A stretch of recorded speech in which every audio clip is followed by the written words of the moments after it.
President Trump appears to be already scamming his supporters for his reelection campaign. This is from The Hill. They report nearly $500,000 from President Trump's 2020 reelection campaign has gone directly to Trump-owned restaurants, hotels, and golf clubs, the Wall Street Journal reported Saturday. Of the more than $6 million in campaign funds spent in the first 3 months of 2017, $274,013 has gone toward rent at Trump Tower. Wow, the report said, citing Federal Election Commission filings. Another $58,685 has gone toward lodging at Trump International Golf Club in West Palm Beach, Florida, and $13,828 has gone toward renting facilities and catering costs at Trump International Hotel in Las Vegas. During his 2016 campaign, Trump's campaign spent more than $14 million on Trump-branded companies and family-owned businesses. Okay, so the whole point of me doing this segment is to say, I have no idea how that's legal. How is that legal? So you can run for president, anybody can run for president, and just say, oh, yeah, what I'm going to do is revert all that money, or a large chunk of the money that I'm raising in campaign funds, and put it right back in my pocket because I'm just spending it on legitimate businesses that I own that are taking care of various campaign activities for me. What? There's nothing weird about that. Raising money from people, saying it's for a presidential campaign, and then at the same time saying, we're going to use a lot of my own businesses in the process of this campaign. And look at that. I just happen to, pay my own workers, put money in my own bank account. Because think about it. There was just a giant scandal recently.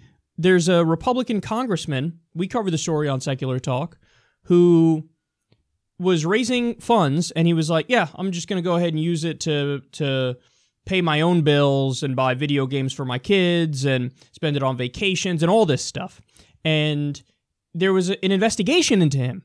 I mean, think about how big of a dunce you have to be to violate the law somehow when it comes to campaign finance when we already have incredibly lax campaign finance laws. I mean, that's just, the arrogance is on another level. But this is effectively the same thing.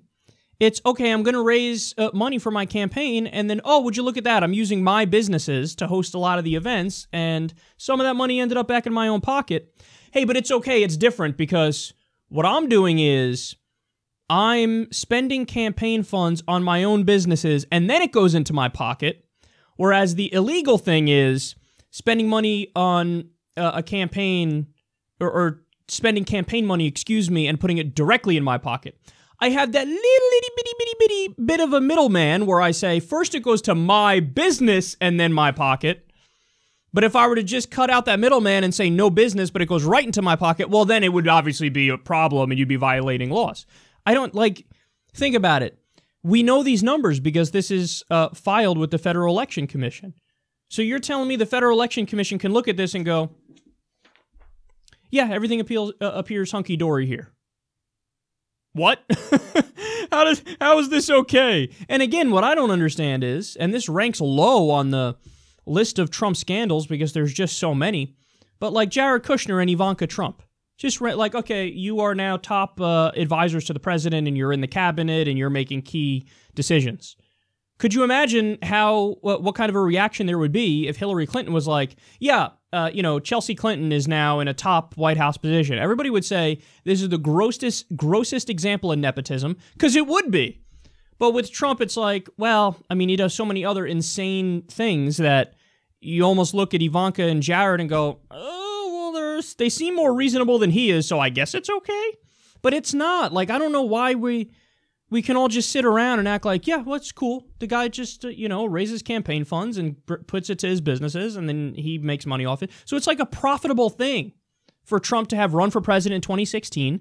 And now, again, he's already doing it for 2020 for the reelection, $500,000 from his reelection campaign directly to Trump-owned restaurants. How have you, restaurants, hotels, and golf clubs, have you even raised $500,000 for 2020? How have you done that? I mean, this is...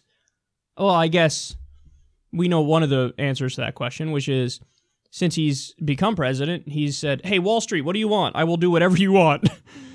Goldman Sachs and so many different top administration positions. So it's a lot easier to raise money when they know, like, oh, he's actually totally cool with the establishment. Military-industrial complex now adores him with the bombing of Syria and the near-nuclear weapon dropped in Afghanistan and the escalation in North Korea. I mean, Trump turned out to be a neocon's wet dream. Dick Cheney and Donald Rumsfeld are somewhere in a corner touching themselves to Donald Trump's presidency at this point. But man, this is, again, I'm flabbergasted. We have it's like such an openly rotting system. It's so corrupted that this is barely even a big story. Like, I saw it reported in The Hill. I didn't see it reported anywhere else. We're talking about it. But I don't know. I feel like this is something that should be gigantic news. This is some shit there. If we, saw a story about a country that's an adversary of ours with facts like this, we would laugh at it. We would say, look at this banana republic. A wealthy business billionaire is going to run for president and then take the campaign funds and put it in their own businesses. Yeah, nothing weird about that. But this, again, barely registers. So this is, the cancer within our political system. The immense, colossal corruption that we're so accustomed to that at this point we read stories like this and we file it under, oh, duh. Like, yeah, it's massively corrupt, duh. No, but back in the day, you at least had to go to the pains of trying to hide your corruption. Like, oh, we just keep it on the low because if this leaks out, we're donezo. But here they're like, fuck it, hoist the pirate flag. Who gives a shit? Man, it's nuts. This shouldn't be legal. This should be a disqualifying thing among like 32 other disqualifying things that Trump has done.